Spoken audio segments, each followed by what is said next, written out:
আজকে বাড়ির যাম মহাজনের লগে কথা কইয়া বাড়ির যাম। আজকে মহাজনের লগে কথা কইয়া বাড়ির যাম, বাড়ির যা সবার লগে দেখা করাম। সামনে নির্বাচন, মহাজন কি ছুটি দিব কিনা জানি না। একদিন আগে চাইতাছি, দেখি মহাজন আয়োগ পরে কই। ও বেটা কি নির্বাচন? এই নির্বাচনে কোনো বন্ধু হইতো না। আমি কি আমার কাম কাজ ফালাই তো করে বন্ধু দিমু? সব টিরে গান্ডা ধরে কাম করা, কোনো বন্ধু সন্ধু হইতো না, বুঝছো? সেই কাম কাজ ফালাই কেউ বন্ধু করতে পারতাম না। সবাই রে কামে লাগা, কোনো বন্ধু নাই। আল্লাহ রে, মহাজনের অনেক রাগ, চুপচাপ কাম করি। বুঝলি ছোট, অনেকদিন ধরে বাড়ির যাই না, দেখি ম্যানেজার বয়ে রয়েছে, কি কয় মহাজন আয়োগ, দেখি কি কয়। আবার তো মহাজনের অনেক রাগ। ওই বেটা ওই, তুই কাম কাজ বাদ দে, এনে কি করতেছ? যা কাম কর, এনে খারা এখানে গল্প করতেছে, এনে কত শখ। যা কাম কর, করতে এইসব পাগল ছাগল। আজকাল লাগে কাম তো শেষই, দেখি মহাজনের ছুটি দেয় কিনা।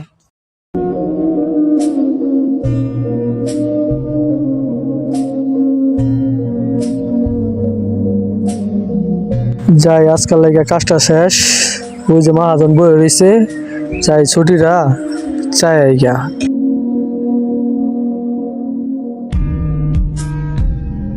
ওই মেয়ে, আপনি হারা দিন এনে কি কামটা করেন? আপনি বেতন দিয়ে রাখছি যাতে মানে পুরা এরিয়া আপনি দেখতে শোনা করতে পারেন। আপনি এনে কোনো কামই করেন না। আপনি এনে কি করেন না করেন বুঝতেছি না। মহাজন সাহেব, পকেট থেকে আবার কার কি হইলো? কি কস তুই ক? সামনে তো নির্বাচন আইতাছে, ছুটিটা দরকার ছিল। যদি মহাজন দিতেন তাইলে একটু ভালো হইতো, বউ বাচ্চার লগে দেখা হইতো, একটু ঘুরে ফিরে দিতাম। মহাজন একটু ভাইবা দেখেন। না না, কোনো ছুটি হইতো না। এবার এই এখন যে চাপের ভিতরে আছি, এখন কোনো ছুটি দেওয়া যাবে না। কে নির্বাচন? তখন কোনো নির্বাচন নাই, নির্বাচনে কোনো ভোট দেওয়া লাগবে না। কোনো কারো তারা এখন যে কাম করে, অনেক কাম করে দিছে, এখন কোনো ভোট মোট দেওয়া লাগবে না। আর যদি নির্বাচনে ছুটি নিতে চাস তাহলে এই মাসে কোনো টাকা পাবি না, টাকা নির্বাচন করে পরে আইসে নিবি, ঠিক আছে? এখন কোনো টাকা টুকা দিতে পারবো না আমি, এখন তুমি আসতে পারো। তুমি না স্যার, আপনি ওই যে ওই প্রজেক্টের কামটা একটু।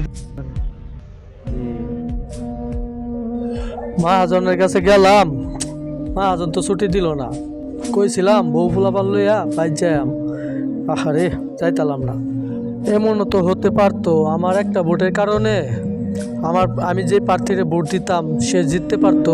তো ভাইরা, সবাই একটা কথা মাথায় রাখবেন, কাউকে জোর করে আটকাবেন না। হতে পারে তার পরিবারের দরকার বা তাকে ভোট দেওয়ার দরকার, কারণ তার একটা ভোটেও একটা দল জিততে পারে।